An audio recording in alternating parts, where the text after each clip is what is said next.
Bismillahirrahmanirrahim. Assalamualaikum warahmatullahi wabarakatuh. Nah, pada pertemuan ke-9 ini kita akan bahas materi medan EM ke-1, yaitu tentang konduktor, gitu ya. Nah, kita sudah tahu ya bahwa sifat suatu material berdasarkan konduktivitasnya itu ada 3 macam ya. Ada konduktor, insulator, dan juga ada semikonduktor, gitu ya.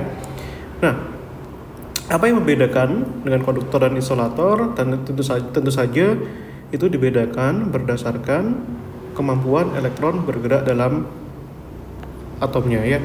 Nah, kalau konduktor ini itu ciri-ciri yang utama itu adalah bahwa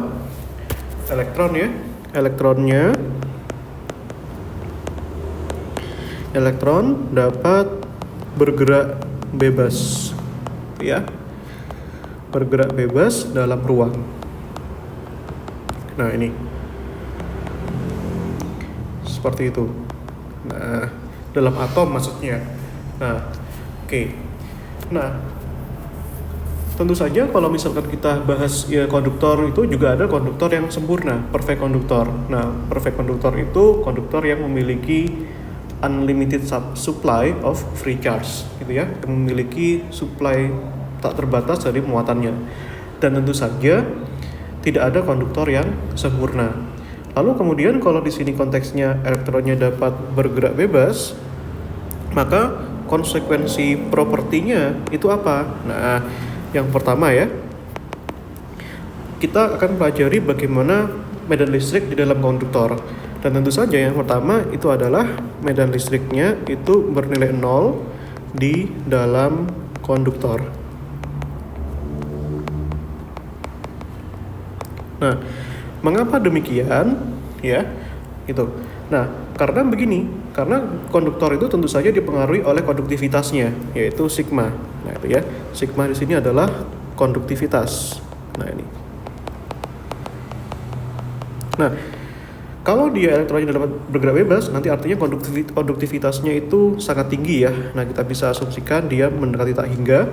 Nah, sedangkan kita tahu ya bahwa relasi dari medan listrik itu kan adalah terhadap konduktivitasnya itu adalah rapat arus volumenya dibagi dengan sigma ya.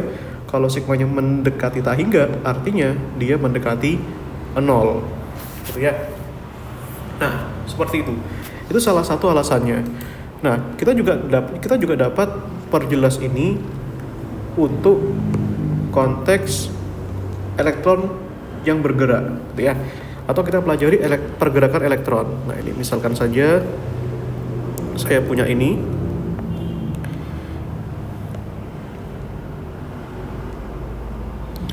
Ini ya.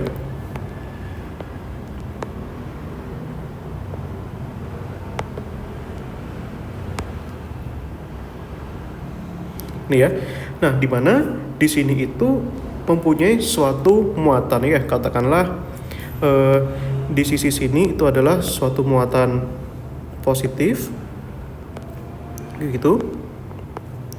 Dan di sisi sini itu adalah suatu muatan yang kita sebut dengan muatan negatif, gitu ya. Dan tentu saja nanti ini katakanlah awalnya itu muatannya itu diam, gitu ya. Nah, kemudian karena di sini konduktor itu muatannya bebas bergerak, maka dia akan bergerak ya. Nah, katakanlah ini bergerak, muatan positifnya bergerak ke kiri, nah gitu ya. Nah, kiri ya.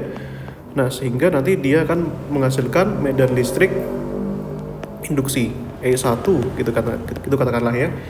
Nah, sekarang katakanlah bahwa sistem bermuatan ini yang sudah mempunyai medan listrik E1 ini kita tetapkan dia atau kita masukkan dia dalam suatu medan listrik eksternal ya, kita katakanlah E0 gitu ya. Seperti itu.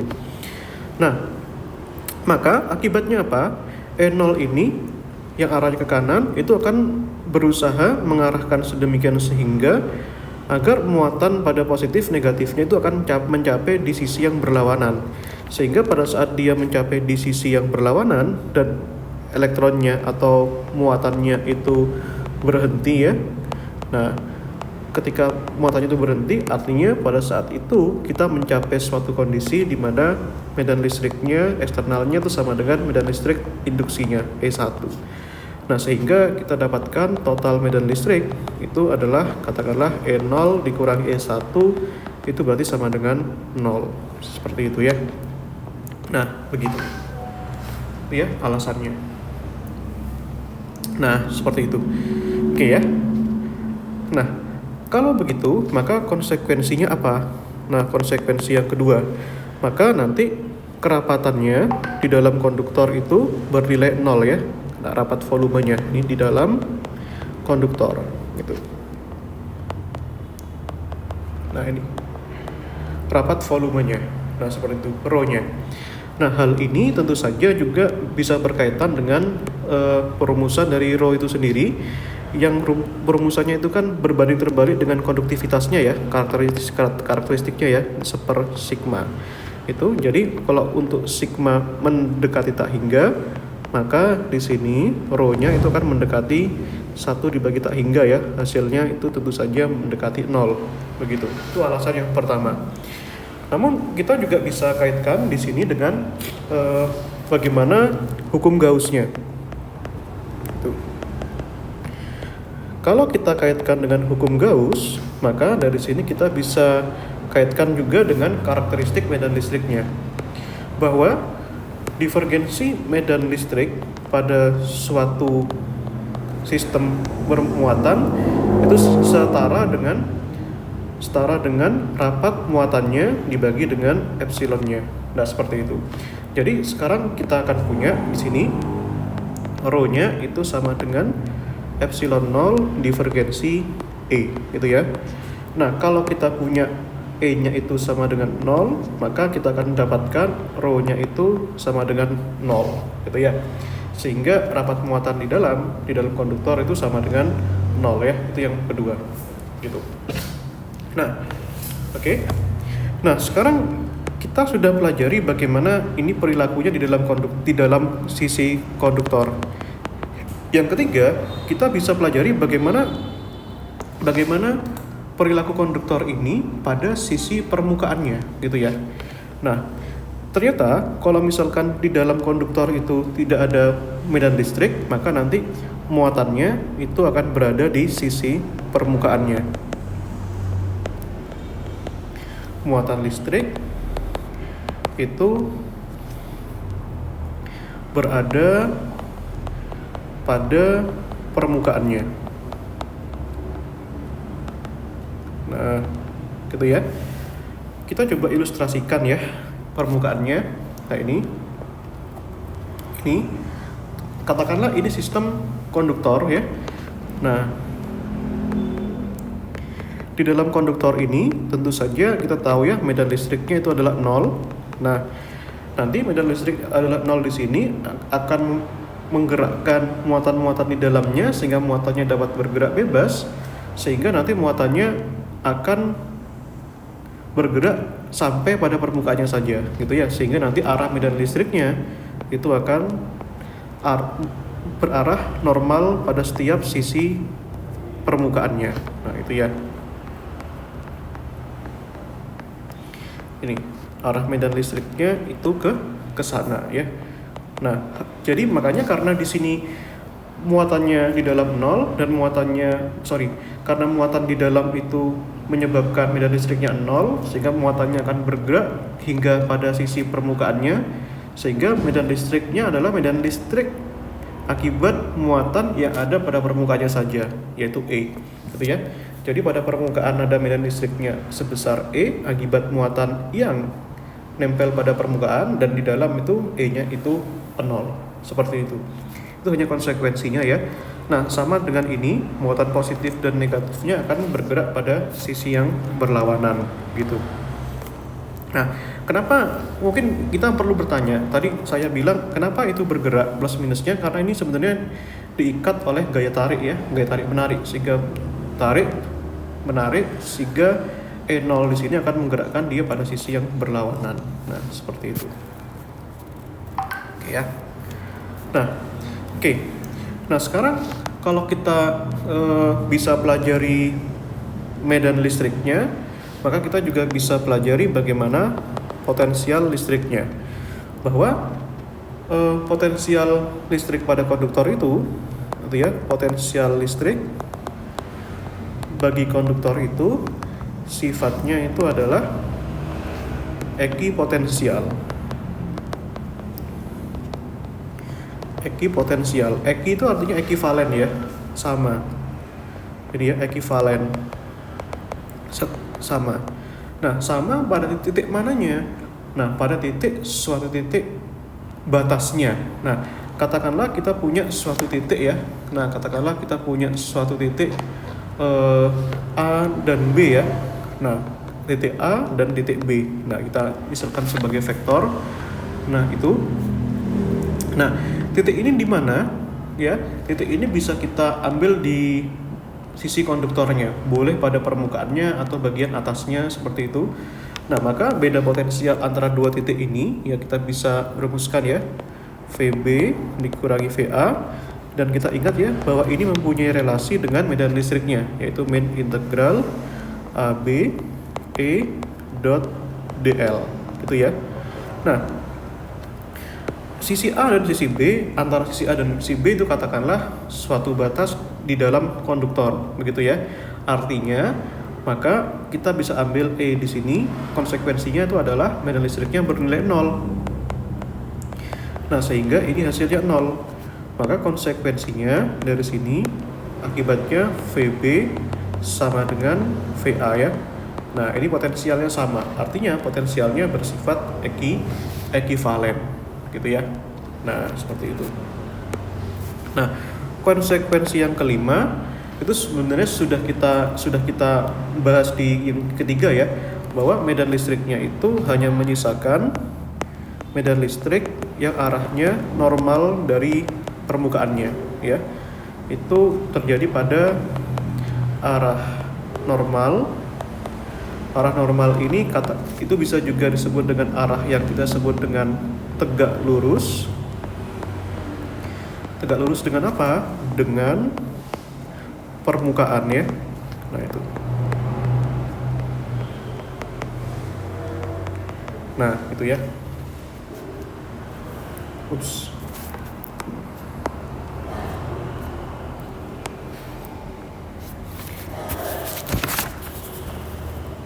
Oke. Begitu ya. Nah, itu sudah kita bahas di situ dengan baik ya. Ini pertama sifat-sifatnya. Oke. Nah, sekarang kita bahas pada suatu sistem ya. Nah, kita katakanlah bahas suatu sistem yang kita sebut dengan suatu bola konduktor ya. Nah, dari bola konduktor ini kemudian kita akan pelajari bagaimana perilaku muatan induksi.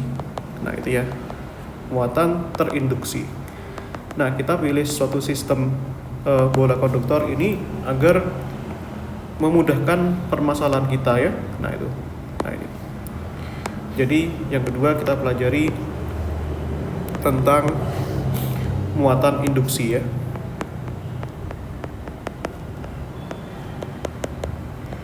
Gitu.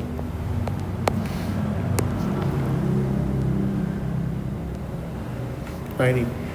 Gitu ya. Oke, katakanlah ya kita punya suatu bola konduktor. Nah, sebagai berikut. Ini ya, bola ini adalah konduktor. Nah, di sini ada suatu muatan, ya. Katakanlah di sini muatannya plus Q ya. Nah, begitu. Tentu saja muatan plus Q di sini akan memancarkan medan listrik di sekitarnya ya. Ini E plus Q. Nah, di sini ya, dan seterusnya. Nah, begitu. Kemudian, di sini tentu saja efeknya itu adalah, nah ini ya, kalau kita punya muatan plus, maka tentu saja muatan ini akan berimbas pada muatan yang ada di dalam konduktor, gitu ya. Katakanlah keadaan awal muatannya itu random gitu ya, muatannya bisa bergerak bebas random. Nah, ini plus gitu ya. Nah, akibatnya apa? Ini. Maka akibatnya muatan di luar dan muatan yang di dalam itu akan berinteraksi satu sama lain. Nah, akibatnya ini ya kan di situ kan ada muatan negatif. Nah, tentu saja di situ muatannya negatif. Nah, maka muatan negatif akan saling tarik-menarik dengan muatan plus di sini, gitu ya. Maka muatan negatifnya akan bergerak pada sisi pojok-pojok. Nah, ini 3, 4. Nah, gitu ya. Nah, gitu. Ini ya, katakanlah kita ada punya 6 muatan, gitu ya. 4. Nah, ini ya.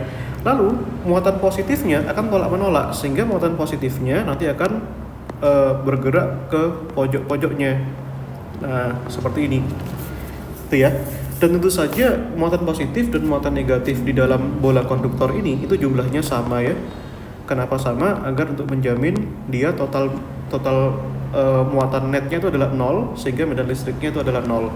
Itu ya. Dan tentu saja di sini dijamin E-nya itu adalah 0 gitu. Di sini. Ini ya. Ini. Nah, begitu. Oke. Nah, oke ya.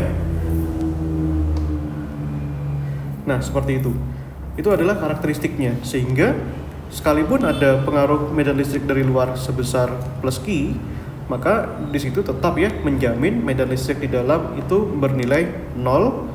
Lalu yang kedua, menjamin bahwa muatannya akan sampai pada muatan permukaannya saja, gitu ya. Nah, seperti itu. Sehingga nanti kita bisa simpulkan ya bahwa muatan terinduksi atau muatan yang tersisa pada permukaannya itu hanya menyisakan plus Q ini saja yang kita dapat hitung di situ. Begitu. Nah, itu ya. Nah, sekarang katakanlah ya kita punya suatu sistem yang lebih ekstrim lagi ya. Nah, ini ya. Nah, ini. Misalkan kita punya suatu sistem yang kita sebut dengan konduktor berongga. Nah, ini. Nah, contoh di bola konduktor ini adalah contoh yang ingin saya contohkan untuk memvalidasi sifat-sifat yang sebelumnya kita jelaskan di sini. Begitu ya. Nah, sekarang kita katakanlah punya suatu konduktor yang berongga. Nah, di mana rongga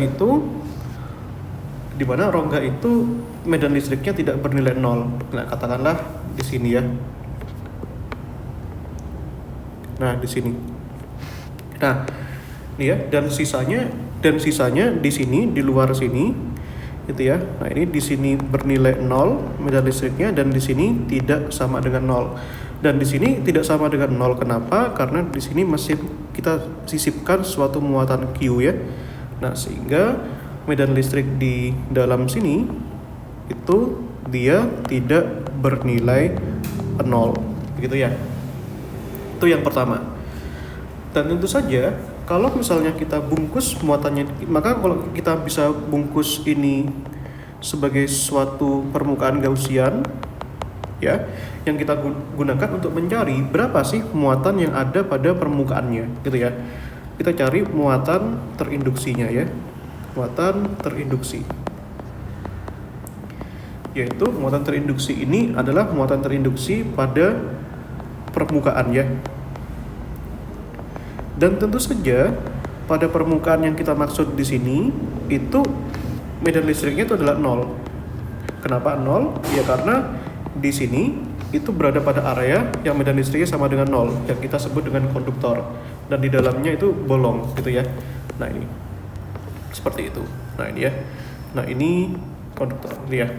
Oke, maka berapa total muatannya gitu ya? Kalau ini min Q, berarti di sini kita gunakan hukum Gauss ya.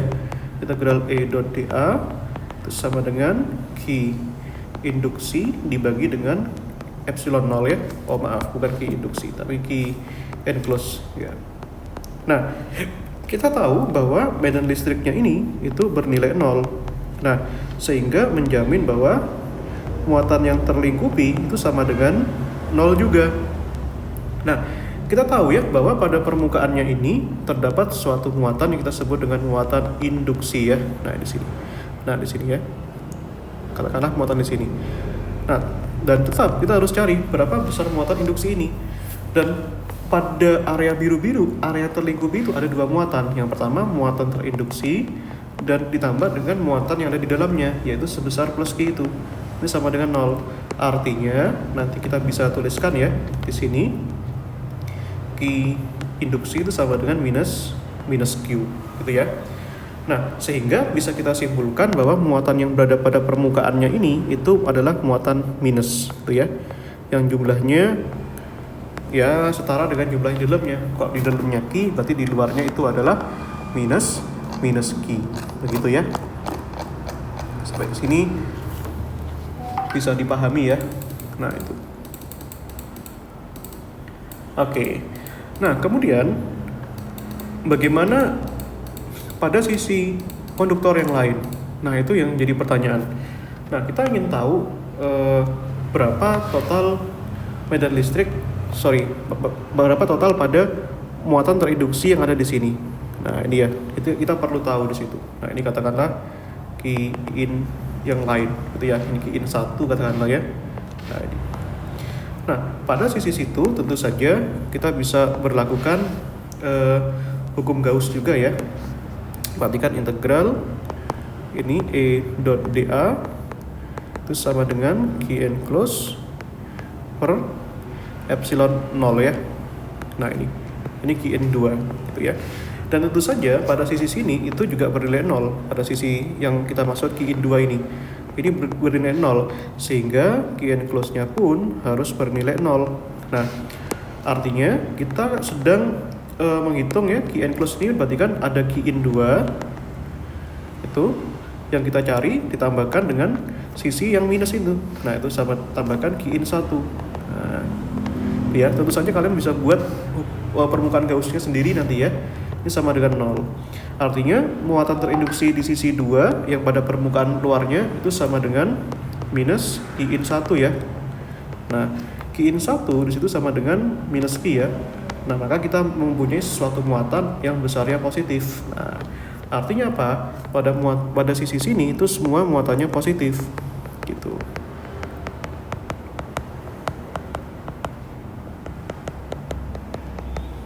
Nah, gitu ya. Gitu ya. Oke. Nah, seperti itu. Dan tentu saja ini bedanya apa? Yang satunya muatannya di luar plus Q, di dalamnya konduktor, dan sekarang satunya muatan plus Q-nya di dalam konduktor ya. Nah, ini. Kalau tadi di luar, sekarang di dalam. Nah, gitu. Nah, gitu ya. Dan tentu saja ini asumsinya adalah di medan listrik di eksternal itu tidak ada, gitu ya. Nah, jadi medan listrik di luar ini tidak ada ya, no external field. Nah, ini itu karena kalau kita terapkan medan listrik yang eksternal, maka nanti tinjauannya tentu saja akan berbeda lagi, gitu ya. Tentu saja akan semakin kompleks. Jadi maksudnya kompleks di mana? Karena medan listrik eksternal itu dapat mengintroduksi muatan-muatan yang ada di dalamnya, gitu ya. Seperti itu. Itu tujuan kita sekarang. Oke ya. Nah, sekarang kita bisa coba suatu permasalahan ya. Nah, ini. Nah, saya sebut dengan contoh soal ya.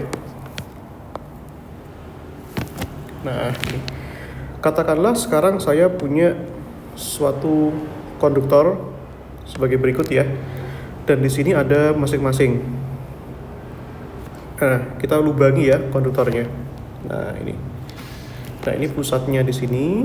Nah, ini berjari-jari R ya. Nah, begitu.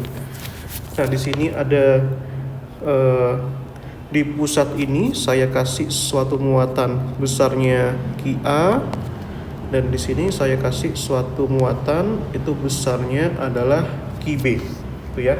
Nah, dan tentu saja di sini itu sisi-sisi konduktor ya, di mana dijamin di sini itu bernilai 0 bagi medan listriknya, gitu ya. Nah, gitu.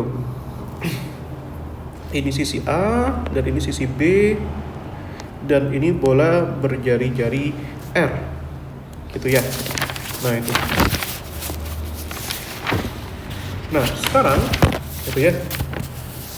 Oke, kita bisa mencari banyak variabel di sini yang kita inginkan. Nah, kita bisa mencari rapat muatan permukaannya, kita bisa juga cari berapa medan listriknya, nah gitu ya, dan variabel-variabel lain yang kita bisa inginkan di situ ya. Nah gitu, dan tentu saja kita nanti harus mematuhi sifat-sifat yang sudah kita derive sebelumnya ya, yang kita sudah turunkan sebelumnya. Nah, karena itu menjadi basis atau menjadi dasar bagaimana kita mempelajari yang kita sebut dengan konduktor, gitu ya. Oke. Nah, oke. Ya, kita mulai ya. Nah, ini. Sekarang pertanyaan pertama adalah, dan tentu saja itu berlubang ya. Nah, berlubang, jadi bisa kalian anggap di sini itu istilahnya itu bolong gitu ya, dibolongi gitu. Itu ya. Maka pertanyaan yang pertama yang kita ajukan di sini, tentukan ya.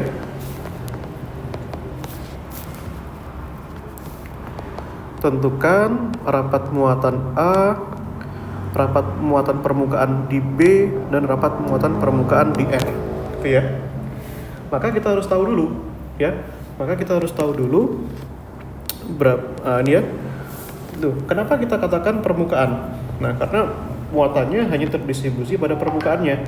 Gitu ya. Nah, seperti itu. Maka dari sini kita harus tahu ya, berapa total muatan di permukaan A ya.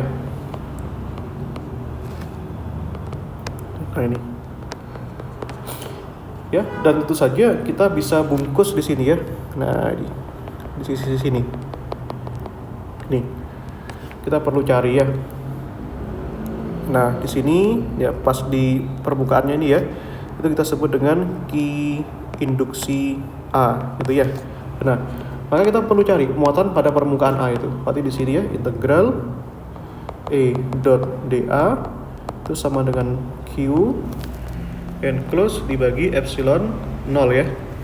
Dan tentu saja medan listrik di sisi yang sudah kita arsir ini ya, di sisi permukaan yang titik-titik itu adalah bernilai 0. Nah, sehingga kita punya ya Q enclose itu sama dengan 0 ya. Nah, itu kesimpulannya. Maka Q enclose itu muatan yang terlingkupi oleh titik-titik pada biru ini itu adalah muatan yang dibungkus pada biru itu, yaitu yang pertama ada Q induksi A ditambahkan dengan muatan di pusatnya itu sebesar QA. Nah, itu ya, muatannya ada di pusat lingkaran sama dengan 0. Artinya muatan terinduksi A itu sama dengan minus QA ya. Tuh. Nah, oke. Maka kita sudah dapatkan itu.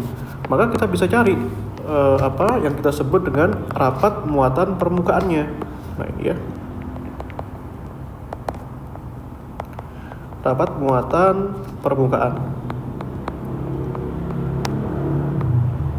di A ya, itu adalah sigma A ya, ini rumusnya ya, itu adalah muatannya berapa, muatannya kan sebesar minus ya. Nah, karena kita hanya peduli dengan pertanyaannya, yaitu dapat muatan permukaan itu ya, berarti kita hanya ambil minus QA nya saja.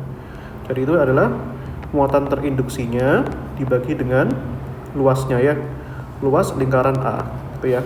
Maka di sini luas permukaan bola A, ya. Maka di sini Q in A-nya itu adalah minus QA, nah dibagi dengan luas permukaannya ya, itu adalah 4pi dikalikan A kuadrat, gitu ya. Nah, maka kita bisa treatment hal yang sama untuk lubang yang ada di B di sini. Nah, sehingga nanti kita bisa mencari berapa besar muatan terinduksi pada sisi B di situ ya. Nah, di sini. Dan kita nanti pasti tahu ya bahwa itu tetap dijamin bahwa medan listrik pada sisi yang sudah kita arsir dengan biru di titik-titik melingkar itu juga bernilai 0. Maka ya sebenarnya kita hanya menduplikasi ya caranya dengan mengganti muatan A dengan muatan B gitu ya. Di sini. Gini ya. Nah, kita ganti ya.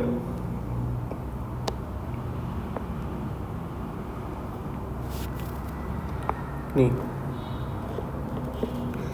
Tuh ya. Dan muatan yang terlingkupi di situ kan ada Ki induksi B ya. Nah, Ki induksi B tambahkan Ki B, berarti Ki terinduksi B sama dengan minus Ki B. Berarti muatannya itu hanya ada pada permukaan yang besarnya minus Ki B, gitu ya.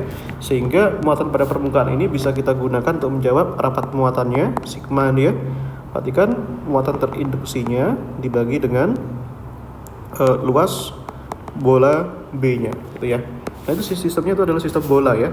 Maka dari sini ini kita punya minus QB dibagi dengan luas permukaan bolanya, yaitu 4pi B kuadrat, gitu ya. Nah, sini. Gitu ya. Oke. Sampai sini bisa diikutin ya. Oke. Nah, sekarang bagaimana kalau kita cari pada permukaan R ya? Nah, ini ya.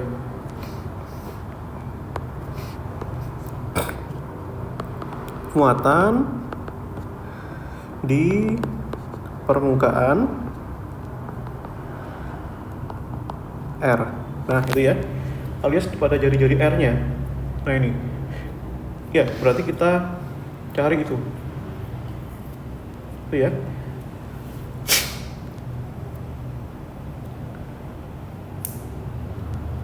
Itu berapa nilainya?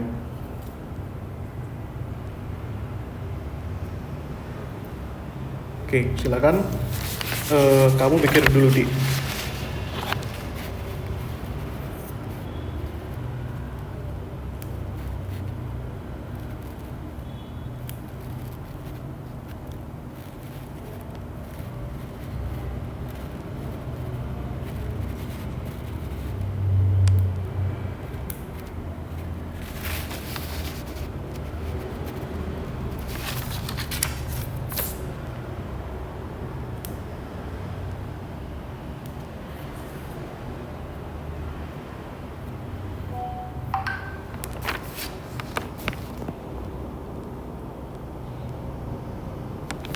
Oke. Ya. Tentu saja nanti kita bisa cari ya. Berarti ini sama juga ya. Pada permukaannya itu tetap kita jamin ya. Nah, ini kita perlu tahu berapa besar muatan di R ini. Nah, ini ya, Ki in R ini. Nah, seperti itu. Itu yang harus kita cari ya.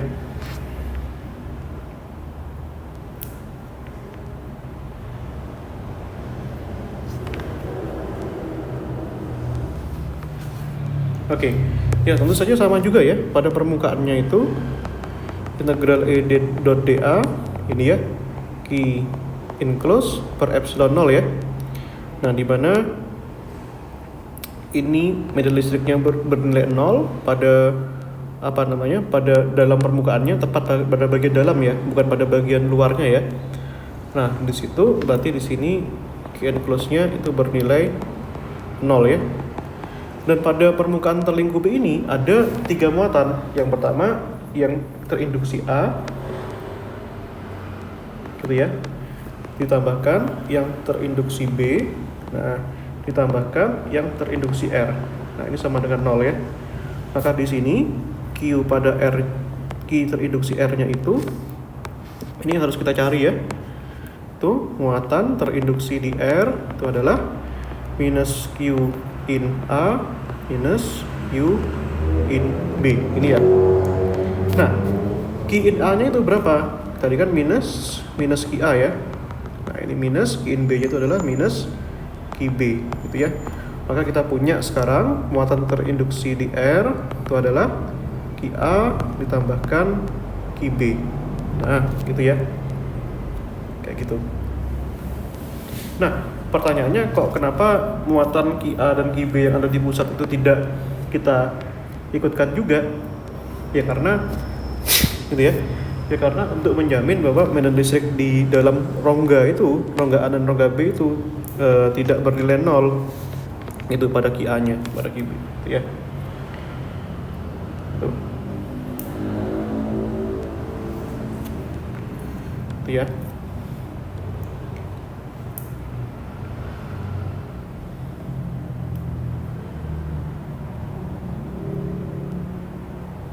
Nah, sekarang bayangkan ya, kalau misalkan di sini muatan A-nya sama muatan B-nya kita ikutkan. Berarti kan di sini kan ketambahan muatan A dan muatan B sama dengan 0.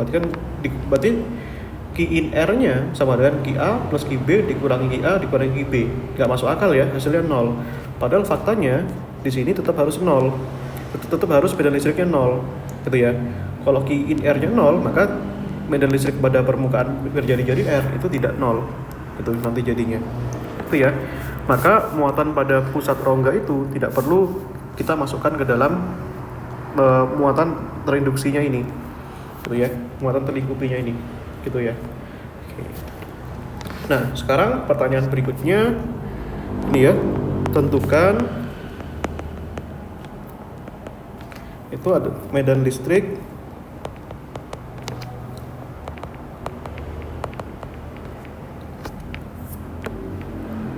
di luar ya, di luar bola. Nah, katakanlah kita butuh mencari E ya, di mana R-nya lebih dari R. Nah, gini ya. Nah, seperti itu. Ya, kalau begitu ya maka kita bisa tuliskan kembali ya nanti ya. Ini hukum Gauss-nya itu bagaimana dan sebagainya ya. Nah, ini.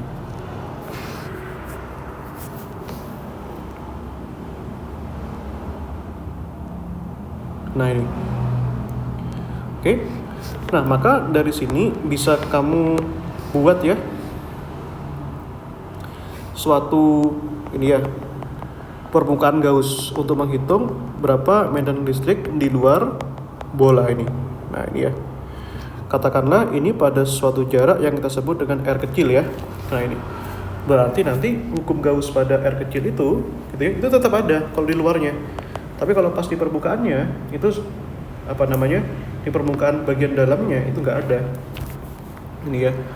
Maka dari sini medan listrik di luar ya itu integral E dot dA itu sama dengan ini ya Q enclosed dibagi epsilon 0 ya.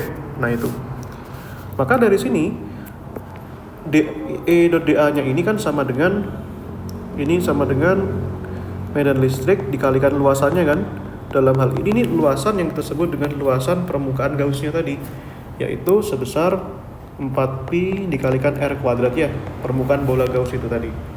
Nah, Q enclosed-nya ini meliputi apa saja, Mas?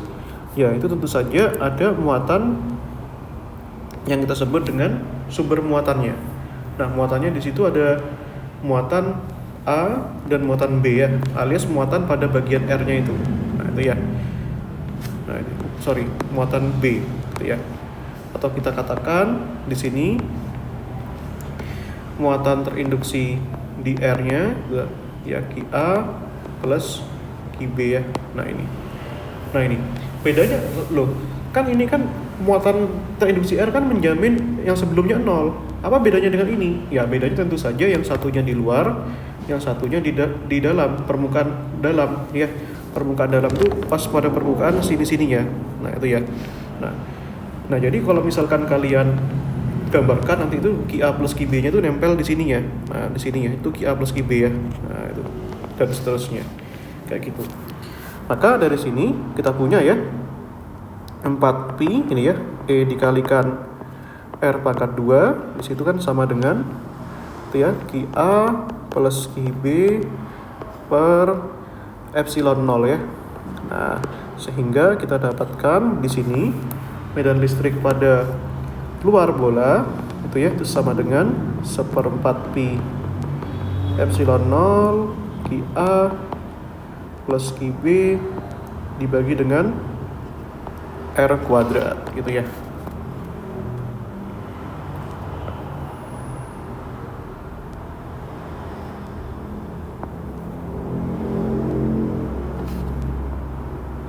Ya, dengan syarat di sini medan R-nya itu lebih besar daripada R ya. Kita ambil di luar bola itu ya. Oke.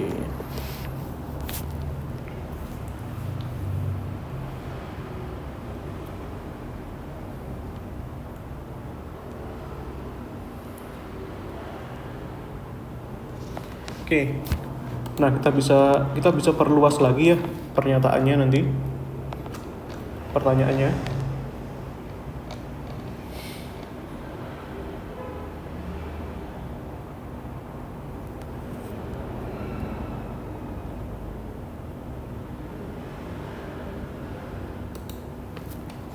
Oke. Pertanyaan kedua ya. Nah, tentukan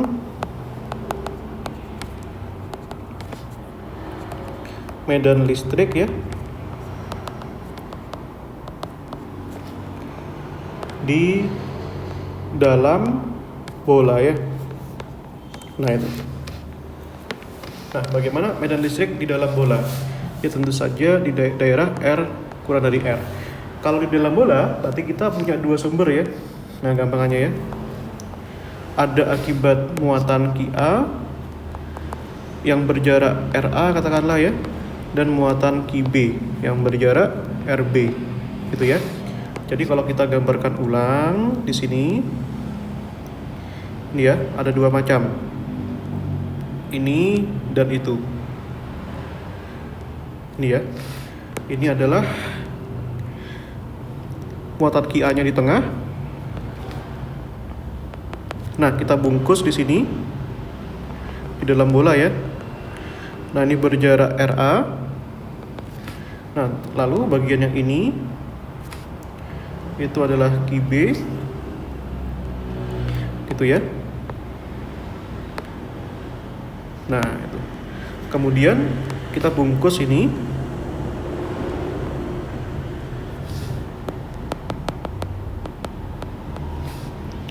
Ini ya. Kita bungkus ini pada jarak yang kita sebut dengan RB. Nah, gitu ya deh ya. Oke. Nah, kita cari ini masing-masing ya. Itu besarnya berapa? Nah, ini.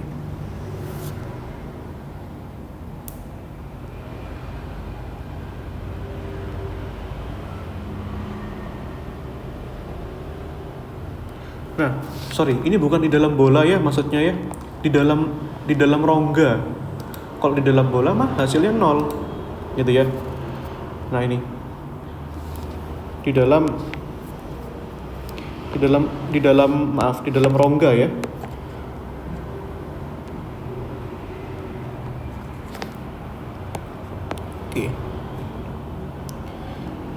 Oke, baik. Nah, pertanyaan yang kedua ya. Bagaimana kita mencari medan listrik di dalam pertanyaan yang kedua adalah bagaimana cara kita mencari medan listrik di dalam rongga. Ya, tentu saja di sini ada dua kontribusi ya, yaitu RA dan RB. Nah, RA itu jarak dari muatan A-nya. Nah, ini kita gambarkan di sini ya. Nah, kalau di dalam bola kita nggak usah hitung ya, karena itu hasilnya sudah pasti 0. Nah, ini. Nah, ini ya. Nah, ini QA dan yang ini adalah QB ya. Nah, kita ambil sisi dalamnya ya. Nah, ini sebentar. Saya butuh sisi yang lebih luas ya. Ini saya kurung di sini ya. Ini adalah RA. Ini adalah RB ya. Nah, ini itu adalah QB. Yang di sini itu adalah QA ya. Nah, di sini. Kalau di dalam rongga, ingat ya, di dalam rongga jelas tidak 0 ya. Jelas tidak 0. Sebagaimana yang sudah kita sebutkan tadi, karena ada distribusi muatannya meskipun cuma satu muatan. Nah, ini ya. Di dalam rongga ini medan listriknya itu tidak bernilai 0 ya. Oke. Berarti kalau begitu kita bisa ambil ya. Nah, pada rongga A berarti tetap berlaku hukum Gauss ya. Itu integral E dot dA itu muatannya Qn close per epsilon 0 ya.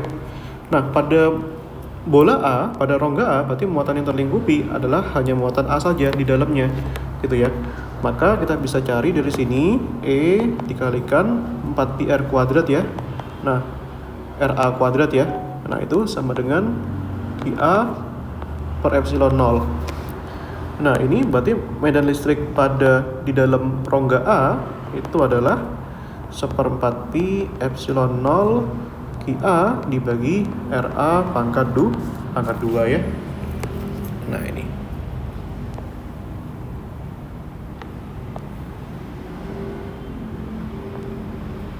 Oke.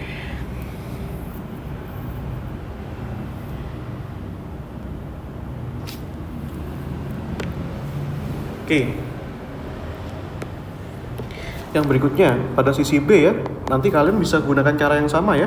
Nah, ini dengan cara yang sama kan sama saja itu. Nah, itu caranya ya. Dengan cara yang sama. Nah, nanti kalian bisa cari berarti kan EB sama dengan 1/4 pi epsilon 0 QB dibagi RB pangkat 2 ya.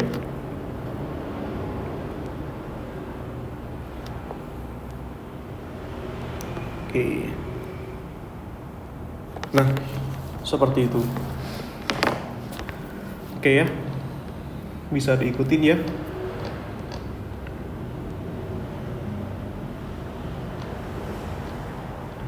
Oke, silakan dicatat dulu.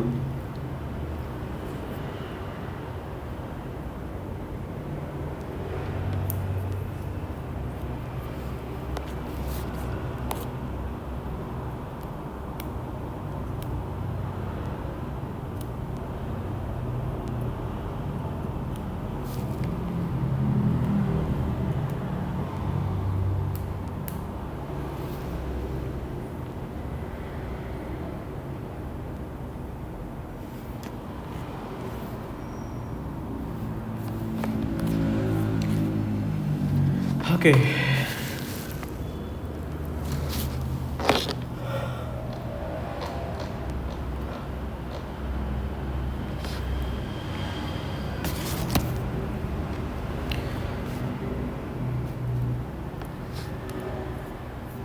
Oke ya.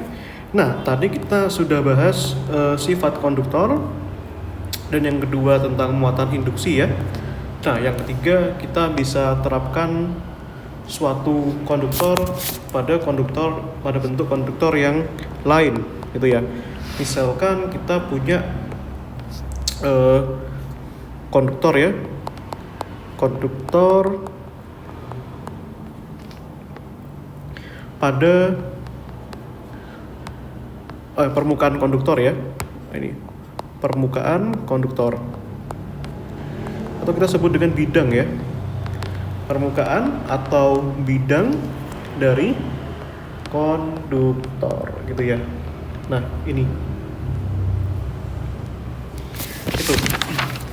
Nah, permukaan atau bidang konduktor itu bentuk yang seperti apa? Itu pertanyaannya. Kayak gitu ya. Nah, tentu saja nanti kita misalkan saja kita punya suatu bidang yang kita sebut dengan bidang konduktor ya. Nah, ini. Itu seperti ini. Ya.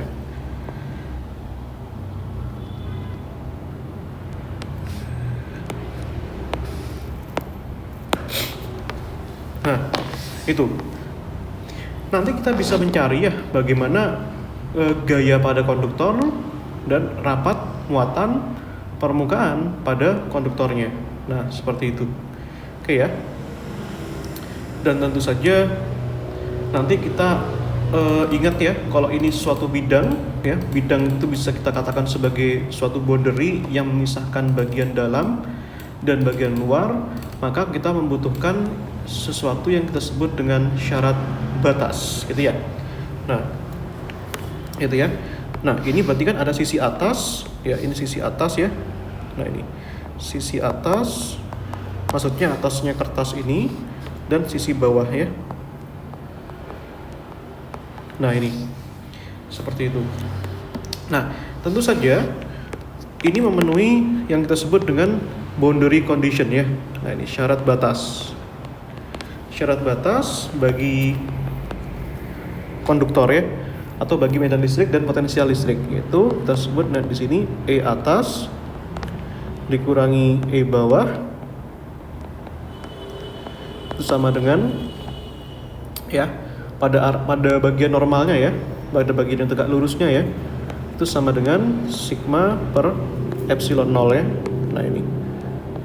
Dan tentu saja kalau kita tahu ini syarat medan listrik pada bagian yang sejajar pada bagian atas, dan itu sama dengan medan listrik yang sejajar pada bagian bawah ya. Sejajar maksudnya itu adalah sejajar dengan bidangnya gitu. Tegak lurus itu maksudnya itu adalah pada arah normalnya ya. Kalau ini N berarti ini N. Nah gini ya. Nah seperti itu. Oke ya. Nah persoalannya sekarang katakanlah permukaan konduktor ini memisahkan bagian dalam dan luar bola itu ya. Nah seperti itu, dalam bola dan luar bola, atau bawah kertas dan atas kertas. Kalau bawah kertas itu kalau kita asumsikan sebagai bawah kertas itu sebagai dalam bola, maka yang atas itu sebagai luar bola. Maka kita bisa katakan nanti ini sebagai inside outside. Nah ini ya, mungkin representasi yang saya gambarkan di sini tidak merepresentasikan suatu bola, tapi ini kita anggap suatu permukaan saja. Ini ya, jadi ini bisa kita katakan ini luar, ini dalam, gitu ya. Ini saya ambil sedikit permukaan bolanya, gitu ya. Ini yang luar dan tentu saja ini yang dalam, gitu ya. Nah, kita sudah tahu ya, kalau kita anggap ini sebagai suatu permukaan bola, gitu ya. Maka kita sudah tahu ya bahwa medan listrik pada bagian dalam ya pada bola itu bernilai 0. Nah, sehingga medan listriknya pada bagian luarnya itu ya, kita sebut dengan bagian luar nih. Itu bernilai ini saja ya. Nah, yang dalam itu 0. Ini sigma per epsilon 0 pada arah normalnya. Gitu ya. Oke. Nah, silakan dipahami dulu sampai sini.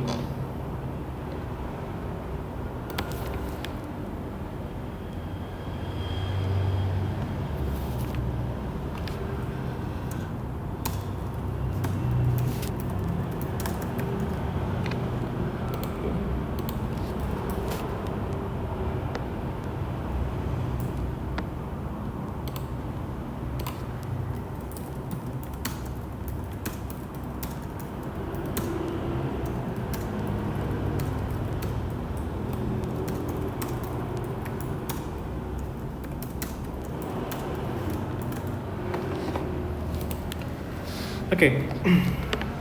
Nah, ini ya. Kemudian nanti tentu saja ada yang kita sebut dengan syarat batas bagi potensial listrik ya. Nah, syarat batas yang lain itu adalah untuk potensial listrik. Nah, ini saya pindahkan ya agar kita bisa nyontek kepada gambarnya ini.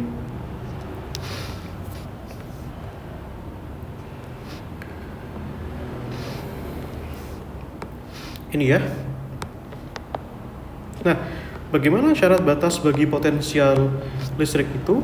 Nah, kita sudah tahu ya bahwa ini kalau kita ambil ini sebagai permukaan luar dan dalam, ini ya, ini berlaku seperti ini.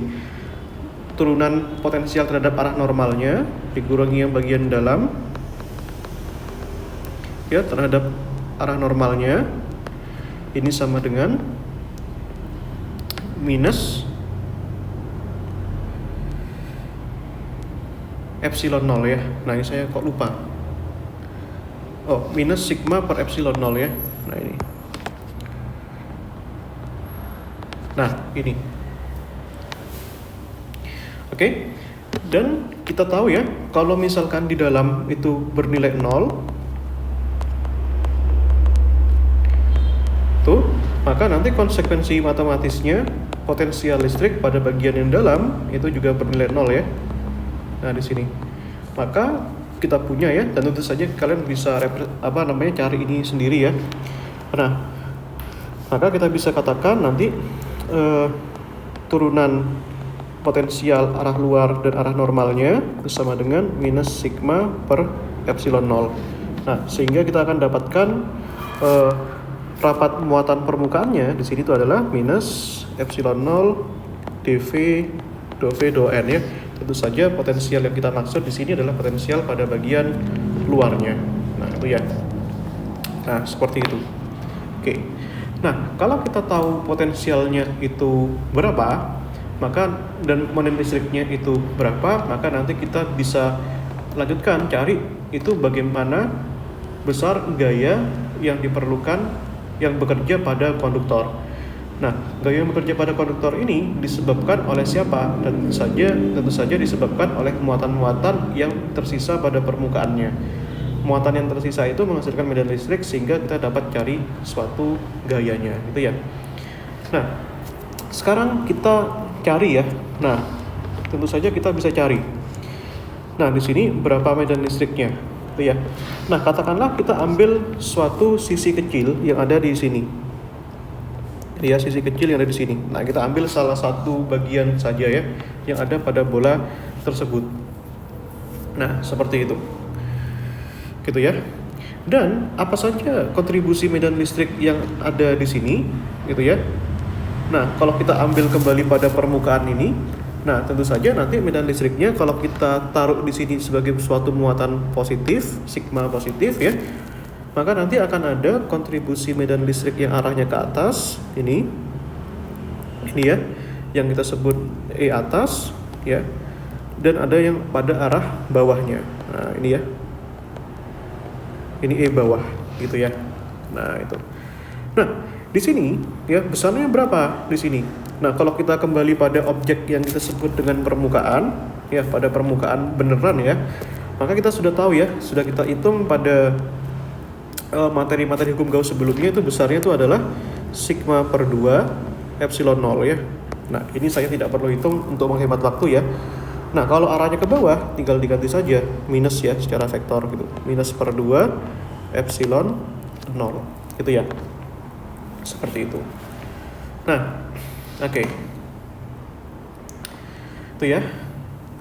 Dan tentu saja nanti kalau kita kembali kepada objek konduktor ya, di mana di dalam bagian konduktor itu ada suatu daerah yang berlubang atau suatu daerah yang di mana medan listriknya tidak nol, maka tentu saja secara general permukaan ini juga dipengaruhi oleh medan listrik di dalam itu. Maka kita tambahkan ya kontribusi medan listrik yang lain. Nah, arahnya kan pasti keluar ya, berarti arahnya pasti ke sana. Nah, ini ya, ini kita sebut dengan medan listrik lainnya gitu ya. Nah, ini ya medan listriknya tembus dari bawah ke atas. Ini medan listrik lain. Nah, seperti itu ya. Nah, oke, begitu ya. Nah, maka kita bisa hitung ya total medan listriknya. Medan listrik pada bagian atas ya. Ingat ya, kita kembali ke atas ya. Nah, ini. Berarti ada kontribusi medan listrik lain. Itu ditambahkan. Kenapa ditambahkan? Karena searah ya. Plus sigma per 2 epsilon 0, dan juga ada medan listrik pada bagian bawahnya ya. Nah, di sini itu adalah ada kontribusi medan listrik yang lain yang arahnya ke atas ya. Ke atas dalam artian menembus bidangnya dikurangi dengan, kenapa dikurangi? Karena minus itu ya, minus sigma per 2 epsilon 0 gitu ya. Nah, seperti itu. Oke. Nah, oke. Maka sejatinya medan listrik yang kita gunakan itu adalah medan listrik yang mana gitu ya. Nah, jadi kalau kita kerjakan di sini ya tentu saja total medan listriknya itu adalah gabungannya ya. Nah, di sini. Berarti kalau kita jumlahkan ya, medan listrik atas ditambahkan dengan medan listrik yang bawah. Berarti kan di sini kan sama dengan 2 kali distribusi medan listrik yang lainnya. Nah, seperti itu. Oke ya. Nah, berarti kontribusi medan listrik yang lainnya inilah yang nanti akan berkontribusi pada yang kita sebut dengan gaya yang bekerja pada konduktor, ya. Seperti itu. Jadi medan listrik yang permukaannya ini saling cancel satu sama lain. Berarti medan listrik yang lain di sini, dalam kata lain, di sini sama dengan medan listrik yang atas ditambah dengan medan listrik yang bawah kemudian kita bagi 2 ya, atau kita kali setengah. Nah, dengan kata lain, perumusan seperti ini itu kita bisa anggap ini sebagai perumusan medan listrik rata-rata ya. Nah, ini. Gitu. Kalau rata-rata simbolnya seperti ini saja. Nah, ini ya, medan listrik rata-rata. Itu ya. E rata ya. Nah, seperti itu. Oke ya, bisa diikuti sampai sini. Nah, sehingga kita bisa cari ya, besar apa? Kita bisa cari besar gaya listrik yang bekerja akibat yang bekerja pada konduktor ya.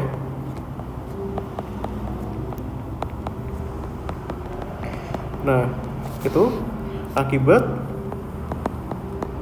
kontribusi E lain gitu ya. Nah, di sini. Nah, E lain ini disatukan karena pada bagian yang non konduktor ya, yang berlubang tadi. Maka rumusnya gaya listrik itu kan sama dengan Q dikalikan medan listrik ya. Dan kita tahu bahwa muatannya itu bisa kita kaitkan dengan rapat muatan permukaannya sigma dikalikan A sini ya sama E.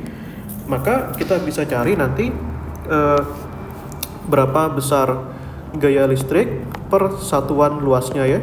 Nah, ini.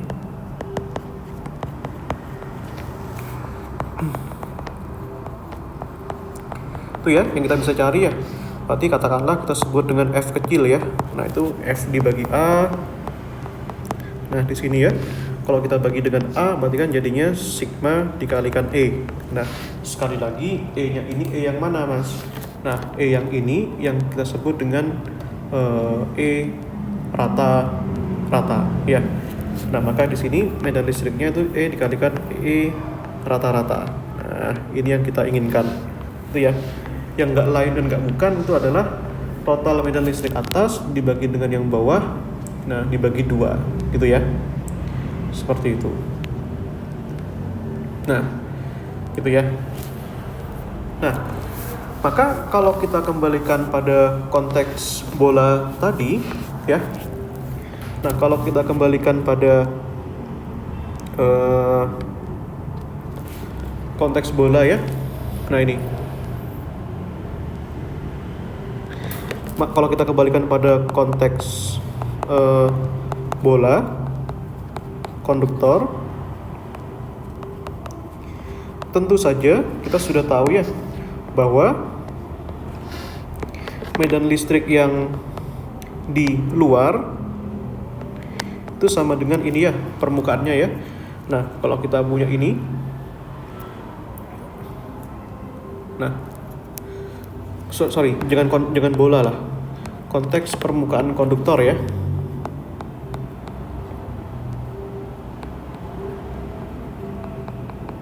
Konduktor yang terpisah dengan bagian luar dan bagian dalam.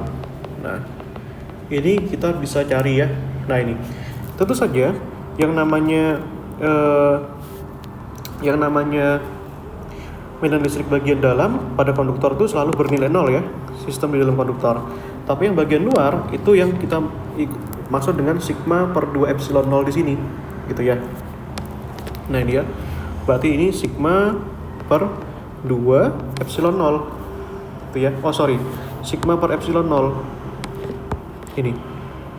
Nah, ini kenapa sigma per epsilon 0? Nah, ini ya, kok bukan sigma per 2? Ya karena karena sebenarnya ini kan juga akumulasi dari sigma per 2 epsilon 0 yang ada pada bagian dalamnya sehingga ditotalkan gitu. Nah, itu ya, sigma per 2 epsilon 0 ini adalah rata-ratanya sebenarnya, rata-ratanya gitu ya. Nah, itu. Maka kalau kita bisa ambil rata-ratanya dari situ, maka rata-ratanya tadi kan kita bisa sebut ya rata-ratanya ya, yaitu total medan listrik yang atas dibagi yang bawah dibagi 2 ya. Atau dalam hal ini kita bisa ambil E yang luar, nah tambah E yang dalam, ini ya, dibagi jadi 2. Nah, dibagi 2. Nah, dengan demikian yang luar ini kan sigma per epsilon 0 arah n ini dibagi tambah 0 dibagi 2 ya. Maka jadinya itu adalah sigma per 2 epsilon 0 pada arah n. Jadi sebenarnya ini kalau kita kembalikan pada konduktor yang sifatnya permukaan, itu sama dengan ini hasilnya ya, sama dengan sigma per 2 epsilon 0 sama dengan sini. Nah itu. Oke. Gitu ya. Jadi sebenarnya E atas dan E bawahnya itu adalah E per 2 per sigma per 2 epsilon 0 itu sendiri dalam konteks ini. Gitu ya. Nah, sehingga gayanya kita kembalikan kepada gaya per satuan luasnya itu sebesar F itu kan sama dengan ini ya, sama dengan sigma E, maka kita dapatkan di sini sigma kuadrat dibagi dengan 2 epsilon 0 ya pada arah normalnya gitu ya. Nah gitu.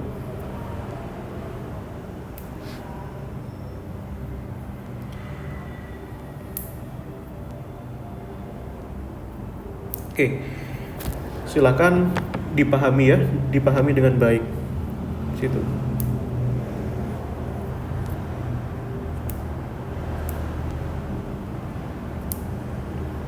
Oke.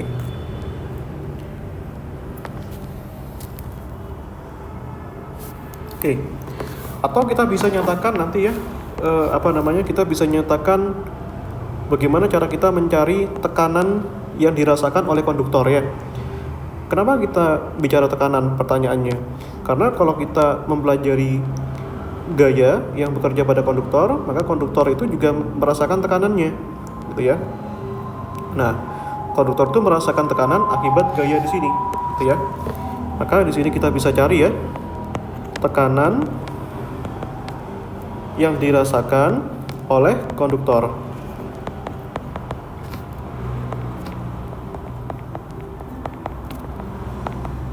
Ini ya. Nah, berarti kan kita sudah punya ya. Tadi rumusnya F itu kan ya, rumusnya F itu adalah sigma A dikalikan E ya. Nah, di sini. E-nya ini E rata-rata ya.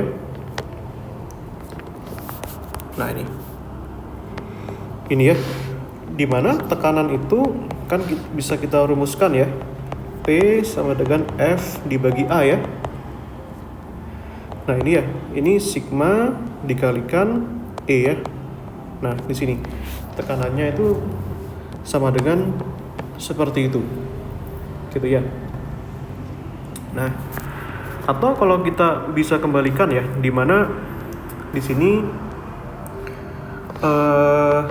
E-nya itu atau rata-rata E-nya itu kan sama dengan sigma per 2 epsilon 0 nih. Berarti sigmanya bisa kita nyatakan menjadi 2 epsilon 0 E. Ini ya. Nah ini. Itu ya. Itu.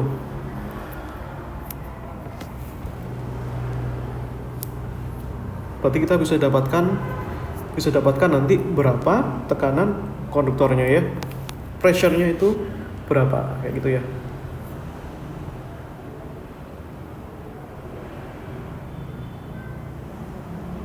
Tuh. Ya, nanti ini bisa kalian cari sendiri ya, tekanannya itu berapa.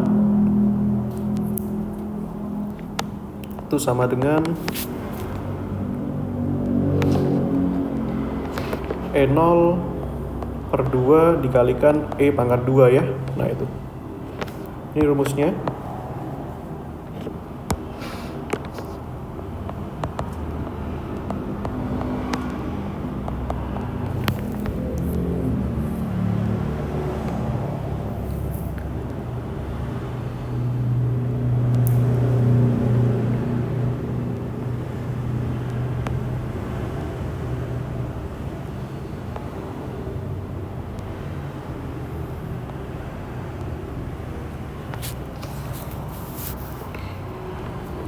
Oke ya, seperti itu. Oke. Nah, dipahami ya, karena ini cukup banyak materinya. Itu. Ya, nanti kalau misalkan kita pelajari konduktor ya, kita bisa mempelajari apa yang kita sebut dengan kapasitor ya. Nah, itu. Nah, kapasitor terdiri dari dua permukaan konduktor ya.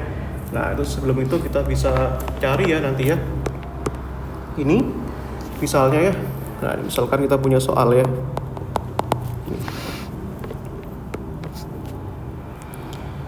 Ini ya, dua permukaan yang besar ya,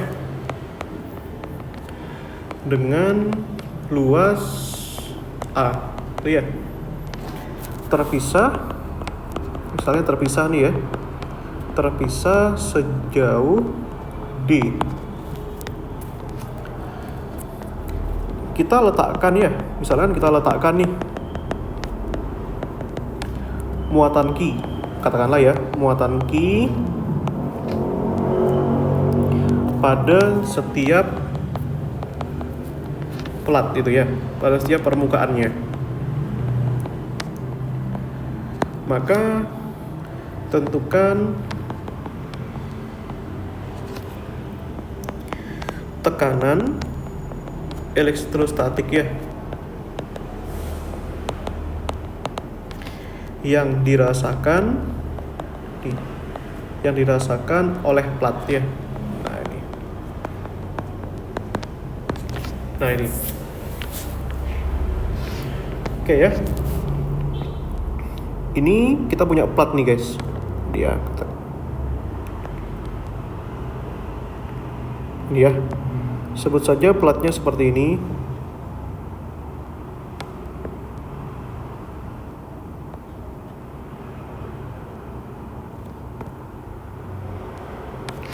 Ini ya. Ini luasnya A dan jarak antar keduanya, katakan itu kan di situ disebutkan dengan D ya. Nah ini. Dan kita harus masih ingat ya, berapa medan listrik yang ada pada tengah ini. Itu ya, kan medan listriknya itu kan sigma per epsilon 0 ya pada arah N di sini. Nah, maka dari sini tinggal masukkan saja ke rumus P-nya ya. Nah, maka P-nya kan E0 per 2 dikalikan E kuadrat kan. Maka dari sini epsilon 0 per 2, E-nya itu adalah sigma per epsilon 0 gitu ya. Sigma per epsilon 0 pangkat 2 ya. Tapi kita nggak bisa pakai ini seharusnya. Nah, karena di sini ada informasi D di situ ya. Nah, itu. Nah, bagaimana kita merangkum informasi D yang ada di situ? Tapi kalau gini juga nggak apa-apa sih. Sah-sah saja kok, nggak masalah. Ini ya. Ini berarti kan E0 per 2, ini sigma kuadrat per epsilon 0 kuadrat ya. Nah, ini. Misalnya mau seperti ini coret. Berarti ini jawabannya adalah sigma kuadrat per 2 epsilon 0 ya. Nah, kemudian kita bisa kaitkan juga dengan rapat muatannya. Nah, rapat muatan itu kan sigma itu Q dibagi A ya. Nah, di sini. Maka dari sini E-nya itu sama dengan sigma kuadrat per 2 epsilon 0 kan? Ini ya. Maka masukkan di sini. 1/2 epsilon 0 di sini Q kuadrat dibagi A kuadrat ya. Maka di sini jadinya Q kuadrat per 2 epsilon 0 A kuadrat ya. Nah, di situ. Sorry, ini bukan P-nya tapi E-nya. Bukan E-nya tapi P-nya. Tekanan itunya ya.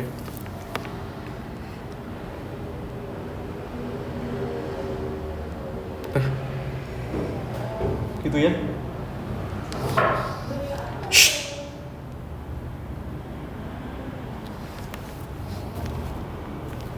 Oke, seperti itu guys.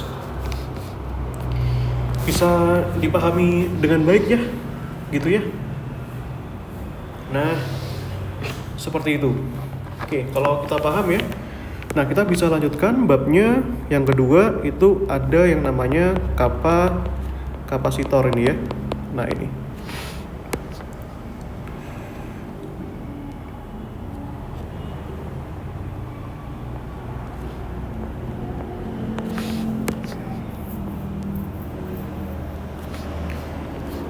Tuh. Nah, ini sudah konduktor sudah ya. Nah, sekarang kita pelajari apa yang namanya kapasitor ya. Nah, gini. Oke. Sekarang kita misalkan saja mempunyai suatu sistem yang terdiri dari dua konduktor. Nah, ini. Tuh. Nah, ini ya. Nah, ini kita punya dua konduktor yang masing-masing beda muatan, yang satu plus Q, yang satu minus Q. Nah, tapi sebelum kita melangkah lebih jauh, ya kita harus tahu ya bahwa kapasitor itu untuk apa sebenarnya. Nah, seperti itu. Nah, maka karena di sini ada perbedaan muatan, maka kita bisa menghitung berapa beda muatan antara dua muatan ini. Beda potensial pada dua muatan ini. Berarti kan V sama dengan potensial akibat muatan plus dikurangi dengan potensial minus ya. Maka di sini secara matematis ini kita sedang membawa muatan dari minus ke plus gitu ya. Ini sama dengan E dot dl. Nah, seperti itu. Nah, itu adalah definisi dari potensial listriknya. Nah, kayak gitu ya. Oke. Maka di sini secara matematis tentu saja medan listrik yang ada di sini itu tentu saja itu bergantung dengan rapatnya masing-masing ya. Yang kita tahu rumusnya kan seperti ini, 1/4 pi epsilon 0 integral rho per r kuadrat r tau d tau. Tentu saja sangat bergantung pada jarak relatifnya. Kayak gitu. Nah, jadi poinnya itu adalah di sini E-nya itu bergantung pada rapat muatannya.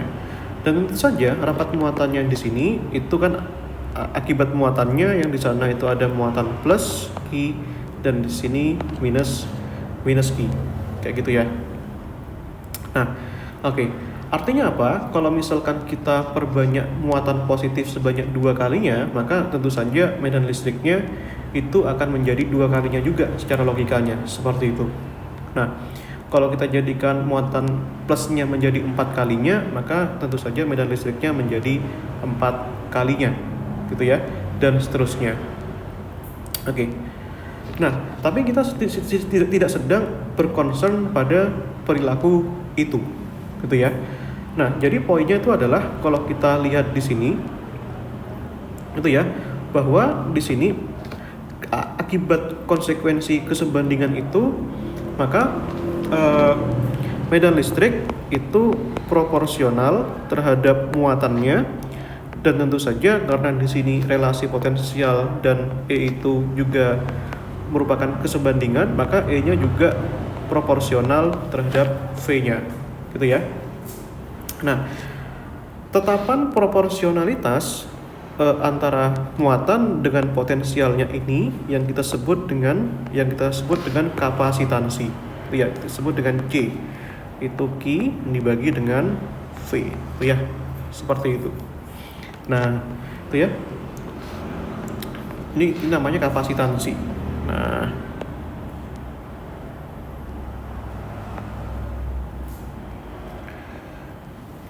ini ya. C ini kapasitansi. Nah, kapasitansi ini ya kita harus tahu ya, satuannya itu adalah farad dan Q itu adalah muatan listriknya. Satuannya coulomb dan V itu adalah potensial listriknya ya, potensial listrik. Nah, satuannya itu adalah volt, gitu ya. Nah, seperti itu. Nah, di mana kita katakan bahwa C ini, kapasitansi ini itu adalah suatu konstanta ya. Suatu konstanta atau tetapan dari proporsionalitas atau kesebandingan antara muatan dan volume, di mana masing-masing setara dengan E-nya, itu ya. Nah, itu. Jadi kita sedang membandingkan ya, kalau E-nya itu kan sebanding dengan potensial. Kalau potensialnya segini, E-nya segini. Kalau potensialnya segitu, E-nya segitu. Nah, dan di sisi lain, E-nya juga proporsional dengan Q-nya. Kalau muatannya segini, E-nya segini. Muatannya segitu, E-nya segitu. Nah, perbandingan keduanya ini terhadap Q dan V ini kita bandingkan, kita bagi, itu adalah kapasitansi, gitu ya. gitu. Atau kita katakan juga besar muatan yang dapat ditampung pada setiap 1 volt potensial listrik gitu ya. Dan alat yang menampung kapasitansi itu dalam piranti elektronika kita sebut dengan kapasitor ya. Nah, kapasitor. Nah, ini alatnya ya. Nah, itu seperti itu. Gitu ya. Nah, oke. Jadi kita sangat bergantung pada definisi dari potensial listriknya. Nah, kita misalkan saja ya. Nah, ini kita misalkan contoh ya. Pada suatu kasus misalkan kapasitor keping sejajar gitu ya.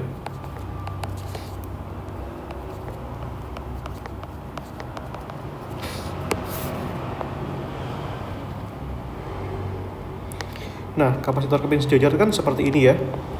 Nah, ini.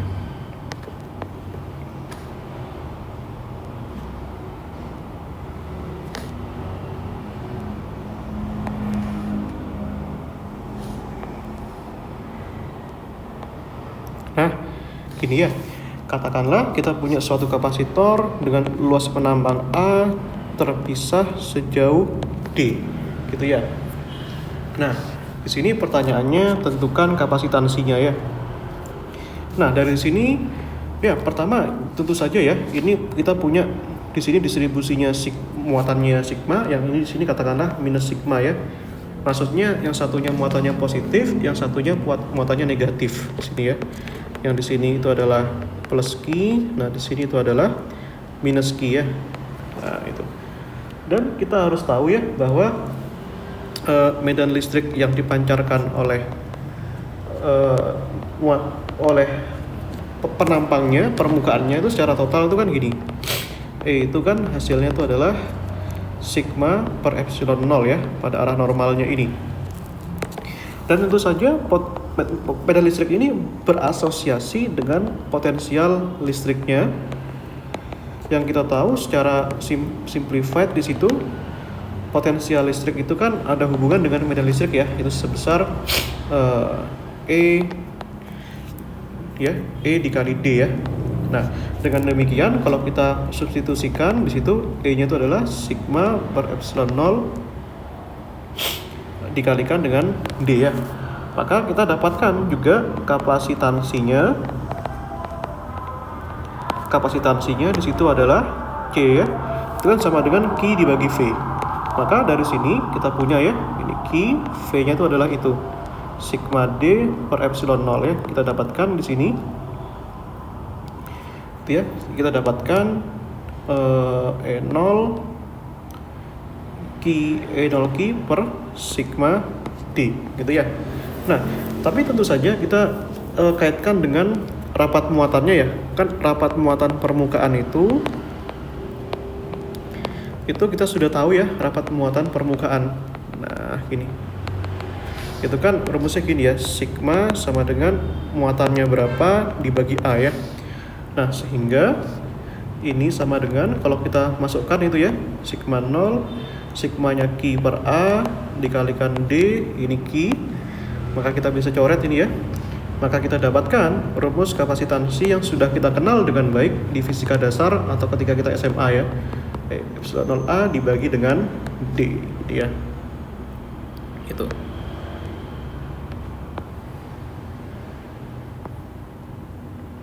Nah, seperti itu ya.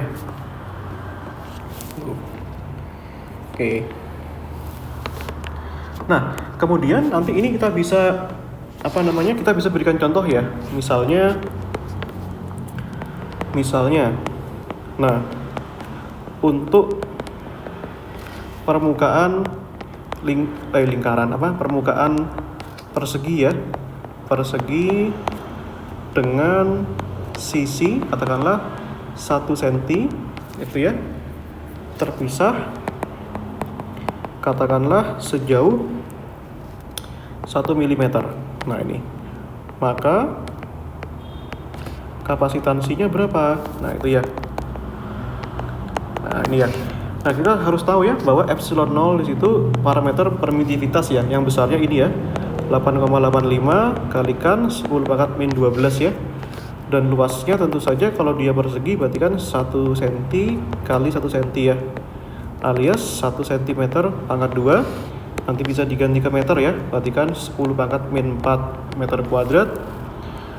Dia terpisah sejauh 1 mili ya, berarti D nya itu 1 mm, sehingga di sini kita dapatkan 10 pangkat min 3 meter ya. Nah sedemikian sehingga kita bisa cari ya C nya E0 A dibagi D ya. Maka dari situ E0 nya 8,85 kali 10 pangkat min 12 ya, A nya 10 pangkat min 4 dibagi dengan jarak keduanya itu 10 pangkat min 3 itu ya. Berarti ini hasilnya sama dengan 8,85 ya kalikan 10 pangkat min 13 ya. Nah, farad gitu di C nya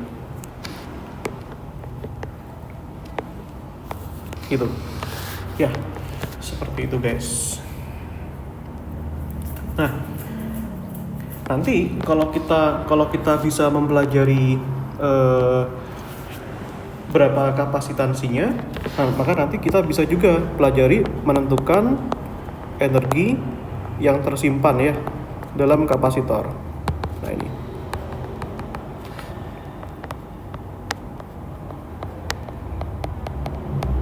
tuh.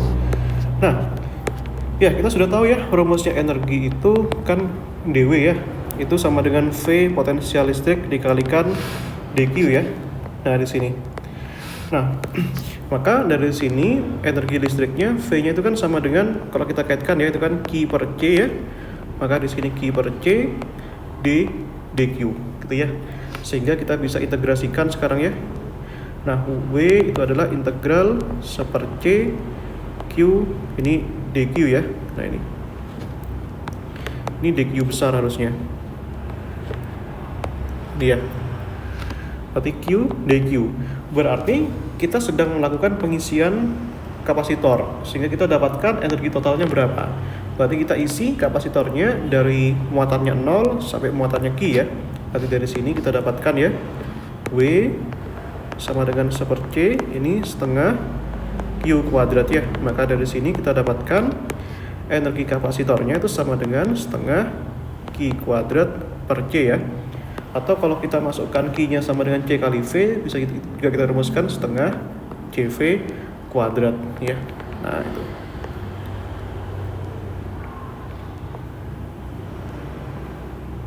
Ini ya.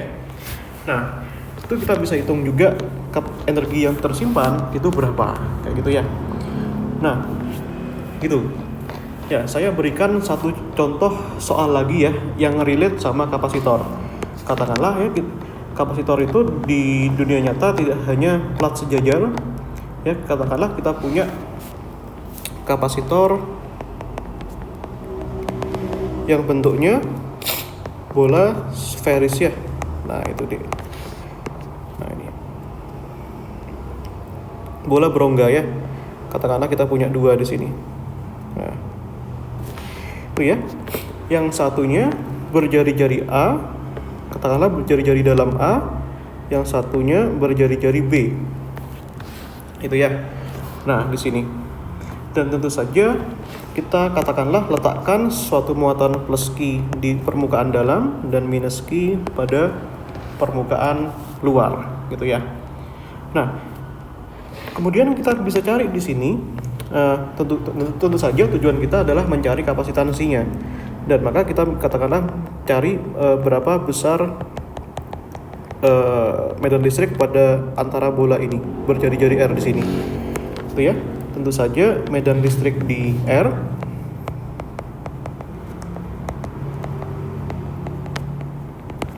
itu ya. Nah, di situ kenapa kita peduli yang di R? Kenapa kok nggak yang di dalam sini di jari-jari kurang dari A? Karena di dalam itu, di jari-jari kurang dari A itu tidak ada muatan, sehingga medan listriknya 0. Yang 0 tidak usah kita hitung menuju kapasitansi. Jadi kita hanya menghitung kapasitansi di mana medan listriknya tidak 0. Dan satu-satunya di dalam bola yang tidak 0 itu adalah di antara jari-jari A dan B gitu ya. Nah itu sehingga kita tahu ya. Nah nanti kita bisa verifikasi dengan hukum Gauss sendiri ya. 1/4 pi epsilon 0 sebesar Q, nah R kuadrat. Kenapa yang dipakai positif Q? Karena muatan yang terlingkupi pada sisi hitam itu ini ya, pada sisi yang ini hitam ini itu sebesar Q besar ya, Q plus Q besar itu gitu ya. Nah sehingga kalau kita tahu medan listriknya, maka kita bisa cari berapa besar potensial listriknya ya. Nah ini potensial listrik itu kan begini ya, V min integral E dot dl.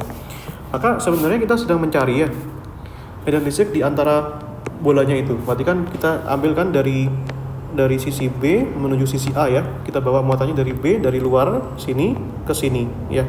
Nah itu.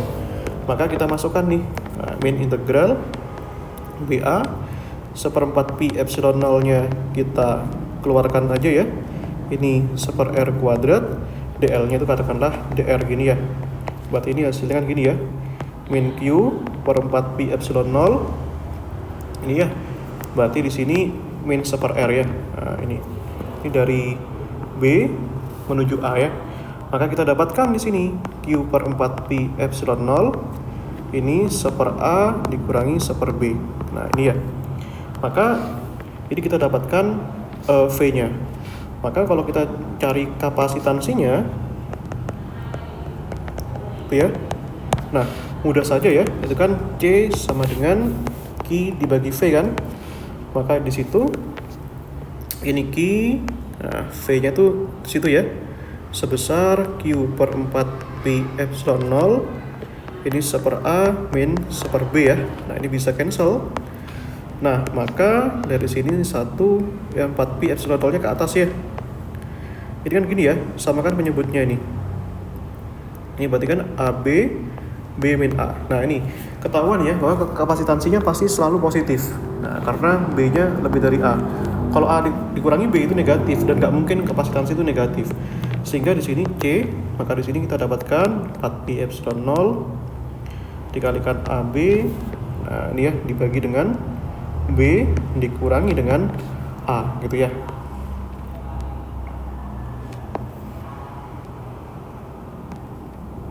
Oke. Nah, seperti itu. Itu ya. Oke, kupikir kita cukup sampai di sini dulu ya. Kemudian minggu depan kita masuk ke medan magnet ya. Terima kasih. Assalamualaikum warahmatullahi wabarakatuh.